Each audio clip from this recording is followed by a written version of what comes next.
What's up, Pokemon TCG family? It's PJ here from the Shuffle Squad. We're going to be going over Lugia V-STAR today, but not normally the way that you'd play Lugia V-STAR. We've seen so much single strike action in the Lugia V-STAR decks. We're going to be covering the colorless version of it, and I think that we've got the deck list tweaked enough that it can really perform in the meta. We're going to be going over the deck list and also show you some gameplay here in the video, so stick around for all the action. But first, we're going to get a message from our sponsors. Be sure to check out all of the sponsors of the Shuffle Squad, whether you're looking for graded cards, you're looking for singles, sealed. We have all affiliate codes with all of our great sponsors, so be sure to check them out in the description below. Thank you so much for supporting us.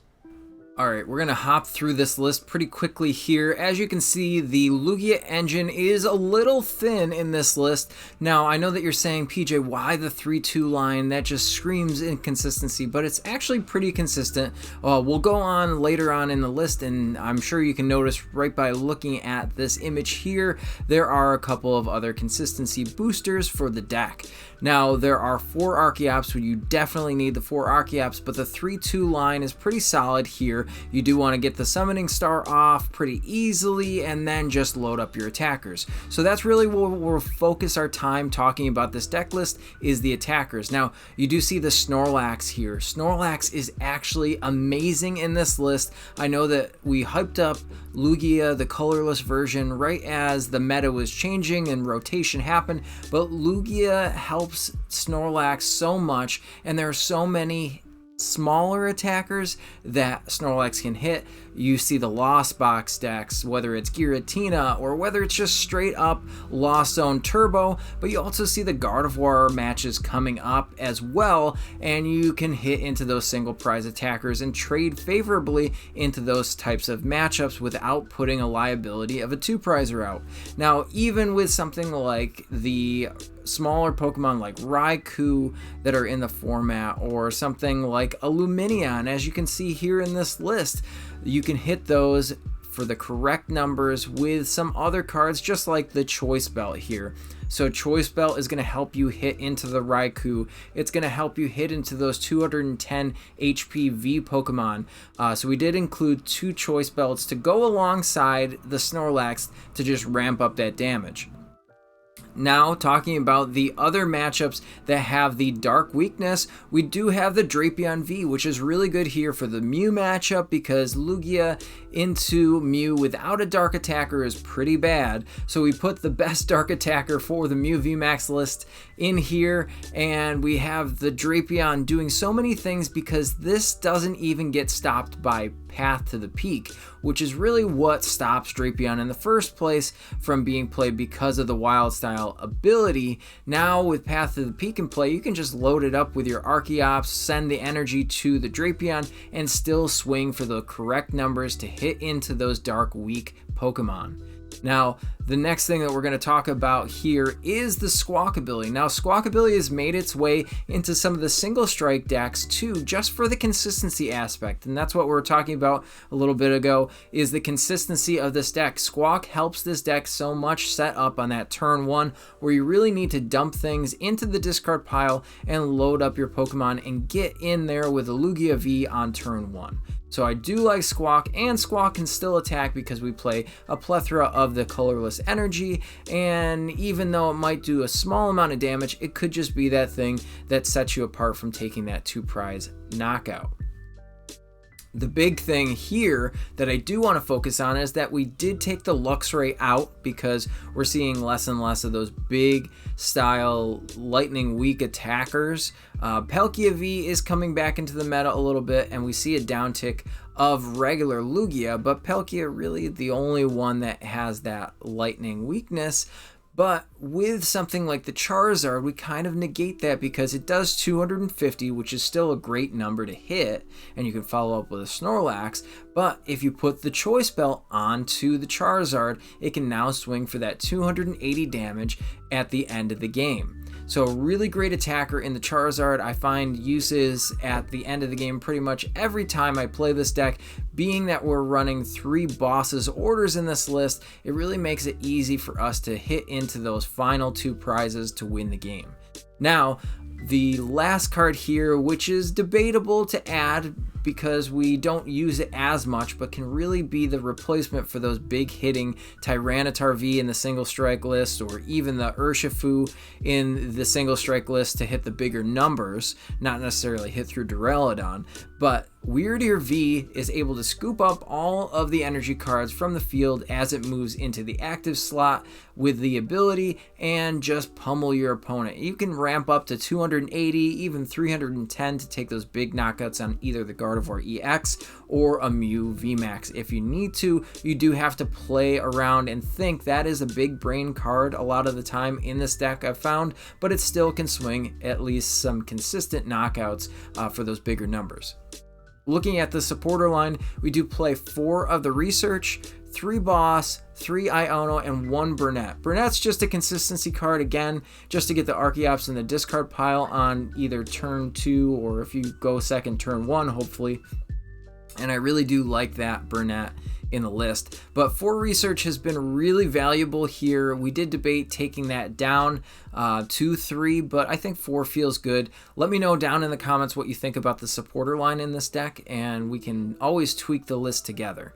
Now, looking at the search is a little bit different. You do have your 4/4 Aroma Ultra Ball here, but there are 3 Nest Balls. Now 3 helps boost that consistency, again getting that Lugia V, and then you just have an extra card to use for your Ultra Balls, or you might not care as much getting rid of it with the Professor's Research. So I saw that the Nest Ball, the 3rd Nest Ball, is really good here too.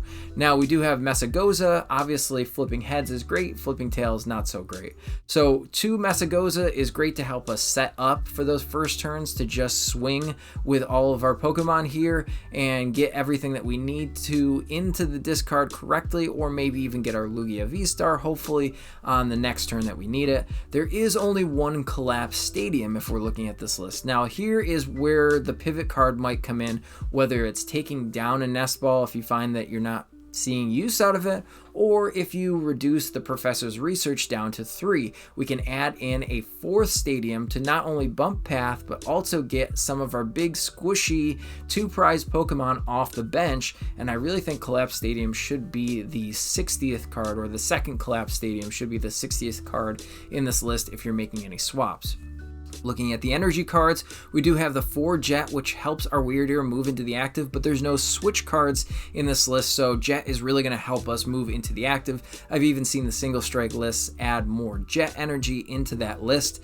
We do have the double turbo. 4 here is really a sweet spot for us. I know that the 3rd is good, 4th is even better, just because it helps set up some of those Pokemon so you don't have to load as many energy. Maybe you only went with 1 Archeops into the discard pile at an unfortunate draw, but you can still swing with the double turbo energy. And then we have luminous energy. I did include 2 because I know reversal energy was played with Luxray in a 1 count, just because you only need it for 1 Pokemon, but you can have dual usage for the luminous energy.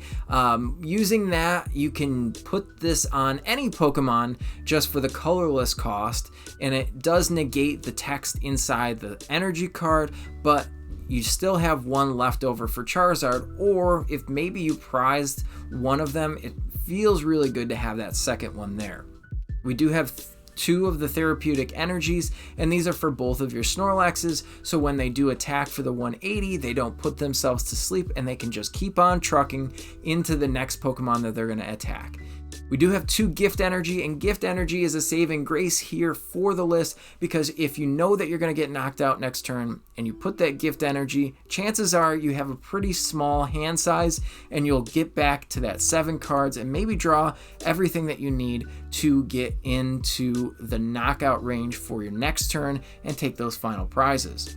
V-Guard energy, I definitely want to spend some time talking about, because Giratina is huge right now in the meta, and we see all of these Pokemon being able to hit into V Pokemon pretty easily, even if it's a 280 hit point V-Star.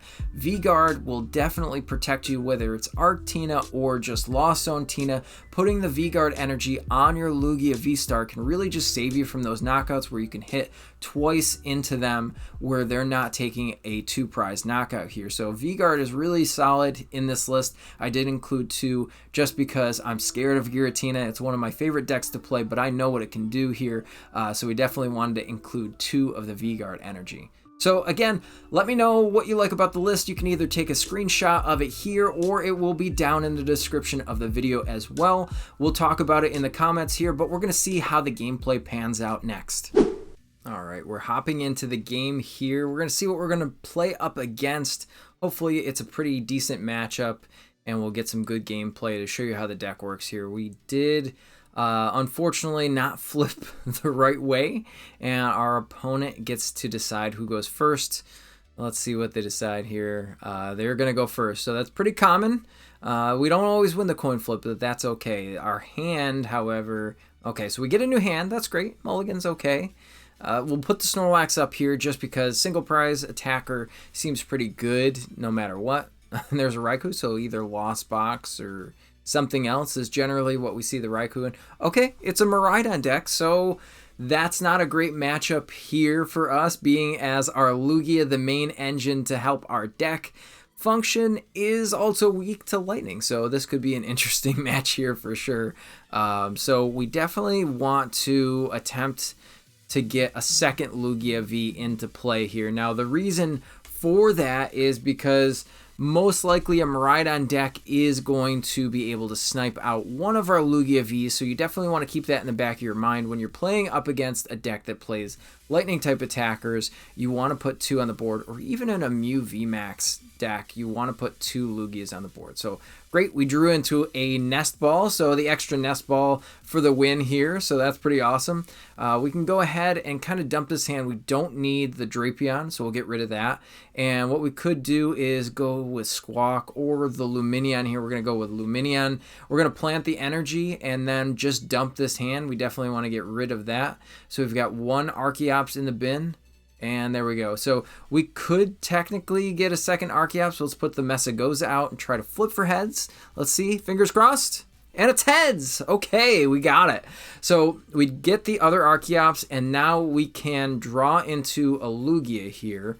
And hopefully we'll be able to just get one of these Nest Balls and the Archeops in the discard pile and hold on to this. We're just going to clench our cheeks a little bit and make sure that they don't play something like an Iono. Chances are they're going to boss us up here. So they're flipping the coins. They do get the tail, so good for us, bad for them with this stadium. Let's see what they have to rebuttal.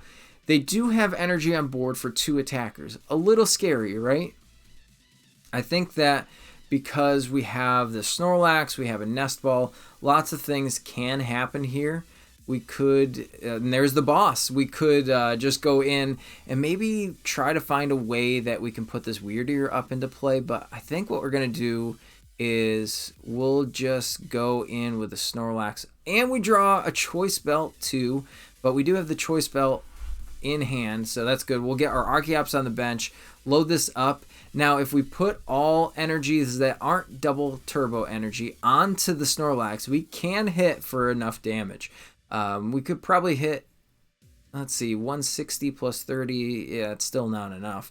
So, yep, that's correct math. We'll put a second one here. We don't want to give away that we have the second Choice Belt just yet, so we're going to go ahead and just put one of these Jet Energies up in front. And yeah, I thought about it, but we're not going to do that. So we're going to go ahead and do the 210. Yeah, let's do it. Let's go ahead and do the 210. We can pressure. There is a possibility that we get Iono'd, and I think that that's definitely the way to go with using that extra Choice Belt, putting it down that we have it. We can get rid of the Raichu that's never going to evolve, hitting enough damage, and then we can get rid of this Miraidon with our own Lugia the following turn. So I think that's our game plan. We're going to go 2-2-2 here and just take down this matchup as long as we don't get snuffed out. Let's see what else we have. We've got the Flaffy loading up here, and there's a Lost City, so unfortunately our Snorlax is going to the Lost Zone, but we get to draw cards because of gift energy. So that's really good that we did play the gift on the active. We knew it was going to get knocked out, and we can almost try to play that again.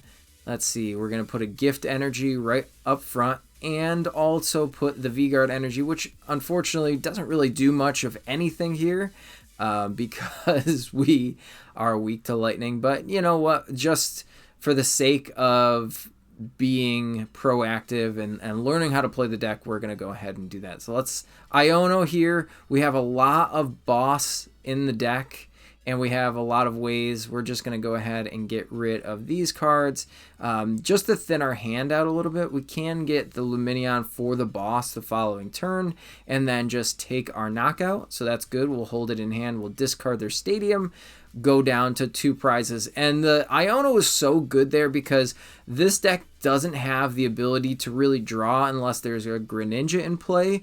The Fleet-Footed will draw them 1 extra card, but that's about it. You know, there's nothing really going on after the initial setup. It's just aggressive first turn deck, and we are capitalizing on that. So they are going to be able to search for an energy here, I think, with Electric Generator off the Arven. And there's the Electric Generator, and we also see the Charm. So we can get around that Charm because we have not only the Charizard now in hand, as long as they aren't going to Iono us because they played Arven already, they're loading up a secondary attacker. So this is looking pretty good for us here. I think that we have game on board in many ways. We could either just swing with the Snorlax into the Raichu, or use our Radiant Charizard here. And I think just for the sake of things, you already saw how the Snorlax works in this matchup. Let's play with the Charizard. We're going to put the Charizard down. We'll use 1 Archeops to load up the Luminous energy, and then we are just going to attach active retreat and then pummel through this Raikou with the Charm on it with the 250 damage, exactly enough, and that will give us the win here for this game. And there you have it, everyone. That was Lugia V-STAR with all of the attackers. We got to see some of the attackers work against Miraidon, so it was really cool to see that up against something that has, you know, the weakness factor against our deck, where it's just sniping out all of our 2 prize Pokemon. We were able to overcome that with our single prize attacker and even put some more single prize attackers on the bench just in case. So I really hope that this showed you a way that you can play Lugia V-STAR a little bit differently. Again, check out the deck list down below in the comments, and you'll be able to copy and paste that into your PTCG Live if you want to use this, or maybe use it in person if you're thinking about bringing it to the local league or any cups challenges you may have coming up. Definitely a deck that I would take myself. So if you want to try it out, let me know down in the comments below. We're going to send it off here, and thank you again so much for watching this video. You made it to the end. Thank you so much for watching this entire video from the Shuffle Squad. Honestly, from the bottom of our hearts, we appreciate each and every person that supports our content, watches what we have going on every single day, every single week, even from time to time, and continuously allows us to have a forum to project our creative content towards the Pokemon TCG community. So if you haven't already, be sure to give this video a like, subscribe to the channel, and even leave a comment to help boost the YouTube algorithm. That being said, we'll catch you with our next video. Thanks again. Take it easy.